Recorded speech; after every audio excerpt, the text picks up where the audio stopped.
क्या आपने कभी सोचा है कि घोड़ा इतना ताकतवर क्यों होता है? वो बैठता क्यों नहीं? और इंजन की ताकत आज भी घोड़े से ही क्यों नापी जाती है?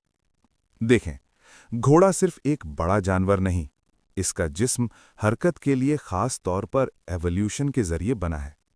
घोड़े की मसल्स डेंसिटी इंसानों से कहीं ज्यादा होती है। इसकी टांगों में लचकदार टेंडन्स होते हैं, जो स्प्रिंग की तरह तवानाई को जमा और खारिज करते हैं। एक घोड़ा अपने वजन से 2 से 3 गुना ज्यादा वजन खींच सकता है। इसीलिए कदीम जमाने में इसे जंग, खेती और भारी सामान उठाने के लिए इस्तेमाल किया जाता था।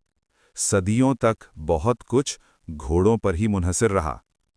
घोड़े का जिस्म एक एंड्योरेंस मशीन की तरह होता है। इसका दिल बड़ा होता है, जो ज्यादा ऑक्सीजन फराहम करता है। इसके फेफड़े वसी होते हैं, जो लंबी दौड़ के लिए मददगार होते हैं।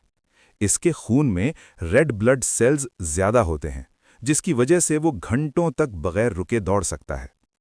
और सबसे दिलचस्प बात यह है कि घोड़ा बैठ सकता है, लेकिन आमतौर पर बैठता नहीं। इसकी टांगों में एक खास बायोलॉजिकल सिस्टम होता है, जिसे स्टे अपैरेटस कहते हैं। इसकी मदद से घोड़ा खड़े खड़े सो सकता है। इसके मसल्स लॉक हो जाते हैं और तवानाई बहुत कम खर्च होती है। जमीन पर बैठने से इसका रद्दे अमल सुस्त हो जाता है, जबकि खड़े रहने से वो फौरन भाग सकता है। इसीलिए वो ज्यादातर खड़े होकर ही आराम करता है।